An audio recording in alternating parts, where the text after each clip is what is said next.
भाई सभी भाई है ना, राम राम भाई। भाई हम अमेरिका डोंकी खातर आए थे भाई, 4 जने बचे भाई हम। ठीक है भाई।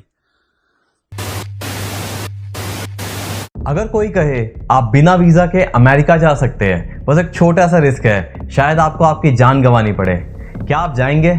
शायद नहीं, पर हर साल हजारों लोग इलीगल तरीके से अमेरिका और इंग्लैंड जैसे देशों में भेजे जाते हैं। इन फ्लाइट्स को डोंकी फ्लाइट्स कहा जाता है, जिसमें गधे नहीं बल्कि इच्छाओं से भरे हुए वो मजबूर लोग लादे जाते हैं जो अपनी जिंदगी को बेहतर बनाना चाहते हैं। पंजाब में तो इन इमिग्रेशन एजेंसीज का एक बहुत बड़ा धंधा बन चुका है, जहां भोले भाले लोगों से लाखों रुपए ठग कर उन्हें दुनिया का deadliest US Mexico border cross करवाया जाता है, जिसमें ज़्यादातर लोग अपनी जान गंवा बैठते हैं। ये इशू इतना सीरियस है कि इस पे कुछ मूवीज़ भी बन चुकी हैं, जैसे पंजाबी मूवी आजा मेक्सिको चलिए, और शाहरुख खान की अपकमिंग मूवी डंकी भी इसी इशू को एड्रेस कर रही है। इन डंकीज को जंगल के ऐसे रास्तों से भेजा जाता है जहां सिर्फ जानवर नहीं बल्कि ड्रग कार्टल्स और ह्यूमन ट्रैफिकर्स का भी खतरा रहता है। नॉर्थर्न सदर्न अमेरिका को सेंट्रल से कनेक्ट करने वाले इस रास्ते को डैरियन गैप कहा जाता है। इस रास्ते में लोग अपने ही पसीने को पानी की तरह पीते हैं, और खाना तो उन्हें सपने में भी नसीब नहीं होता,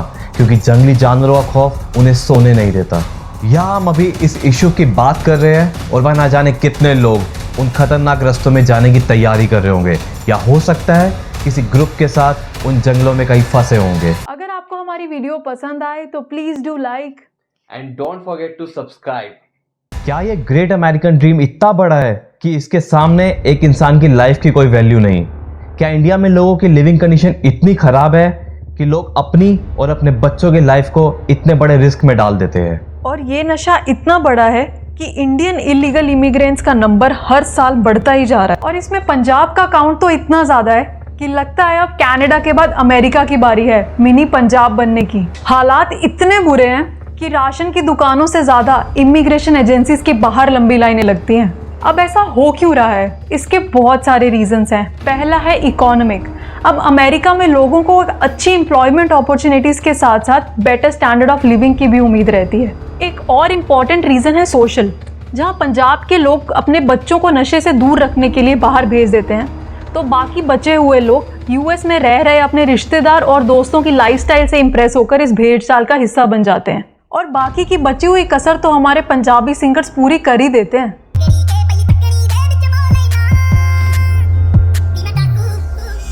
तीसरा सबसे बड़ा रीजन है पॉलिटिकल। वैसे तो पंजाब एग्रीकल्चर के मामले में एक प्रॉस्पेरस स्टेट है, but Punjab as a state is failing in the relative income rankings in India.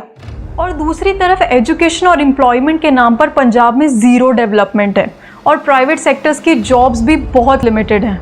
US asylum की माने तो पकड़े जाने पर ये इलीगल इमिग्रेंट यानी कि डोंकीज खुद को पॉलिटिकल विक्टिमाइजेशन का शिकार बताते हैं, और ये सब उन्हें सिखाते हैं इमिग्रेशन एजेंट्स, क्योंकि वो जानते हैं अमेरिका में ह्यूमन राइट्स की बहुत वैल्यू है। पहले तो ये एजेंसीज एजुकेशन वीज़ा के नाम पे उन्हें ट्रैप करते हैं, जिसके लिए उनसे लाखों रुपए चार्ज किए जाते हैं। फिर काफ़ी वेट करवाने के बाद उन्हें बताते हैं कि आपका एप्लीकेशन रिजेक्ट हो गया और आप अमेरिका नहीं जा सकते। अब अपने इस अमेरिकन ड्रीम को टूटते हुए देख ये लोग एजेंसीज से ऑल्टरनेट सॉल्यूशन मांगते हैं, और यही से शुरू होता है इन एजेंसीज का मेन धंधा, यानी कि इलीगल इमिग्रेशन। इन एजेंट्स को डोंकर्स कहा जाता है, जो लोगों से इतना ज़्यादा पैसा मांगते हैं कि उन्हें अपने गहने और ज़मीनें तक बेचनी पड़ जाती है। एक आदमी को इलीगली अमेरिका भेजने के लिए ये एजेंट्स 30 से 35 लाख तक चार्ज कर लेते हैं, और इतना पैसा देने के बाद भी कोई गारंटी नहीं है कि आप अमेरिका पहुंच पाएंगे।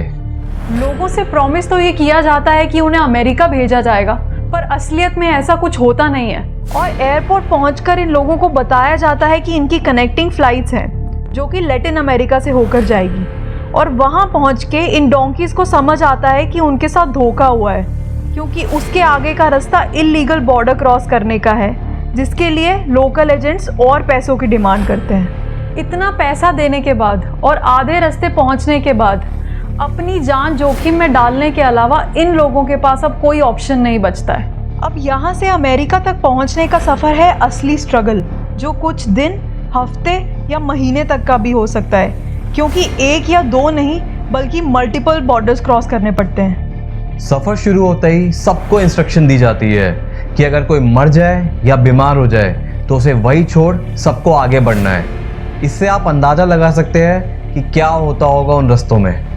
एक छोटे से ट्रक में लोगों को गधों की तरह लाद के एक बॉर्डर से दूसरे बॉर्डर तक ले जाया जाता है, जहाँ खाना पीना तो दूर, सांस लेना भी बहुत मुश्किल होता है, और अगर प्रेशर लगे तो पैंट गीली। हर बॉर्डर को क्रॉस करवाने के लिए एक नया डोंकर हायर किया जाता है, जो आपको पुलिस और कस्टम ऑफिसर से बचाते हुए खतरनाक जंगलों से लेकर जाता है, जहाँ हो सकता है आपको कई हफ्ते बिताने पड़े। इक्वाडोर से कोलंबिया, कोलंबिया से पनामा होते हुए ये लोग एंटर करते हैं मैक्सिको, और उसके बाद आता है वर्ल्ड्स डेडलीस्ट बॉर्डर, यानी कि यूएस मैक्सिको बॉर्डर। ये रास्ता कितना खतरनाक है इसका अंदाजा आप इस बात से लगा सकते हैं कि इस रास्ते में न जाने कितनी डेड बॉडीज और लोगों के कंकाल पाए जाते हैं। ये लाशें किसी और की नहीं, बल्कि उन्हीं नौजवानों की है जो अपने परिवार को यूएस का सपना दिखा कर आए थे, और आज उन्हीं घरों में मातम बन रहा है। यूएस मैक्सिको बॉर्डर के इस रास्ते में इन डोंकीज को सबसे बड़ा खतरा होता है ड्रग कार्टल्स और ह्यूमन ट्रैफिकर्स से, जो इनका रेप भी कर देते हैं और इनका मर्डर करके इनके ऑर्गन्स भी बेच देते हैं। इतने खतरों के बाद अगर किस्मत से कोई बॉर्डर क्रॉस कर भी जाए तो फिर उन्हें डिटेंशन सेंटर ले जाया जाता है, जहां उन्हें रूल्स ब्रेक करने पर पनिशमेंट दी जाती है। डिटेंशन सेंटर इतने स्ट्रिक्ट होते हैं कि वहां लोगों को प्रे भी नहीं करने दिया जाता, और सिख कम्युनिटी को तो वहां टर्बन भी अलाउड नहीं है।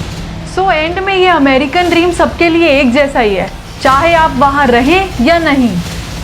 एक ऐसी जिंदगी जिसमें दिन रात गधों की तरह काम करो ताकि आप अपने डेब्ट्स को रीपे कर सको, और वो भी किस कॉस्ट पे, where you have to pass through the shadow of death.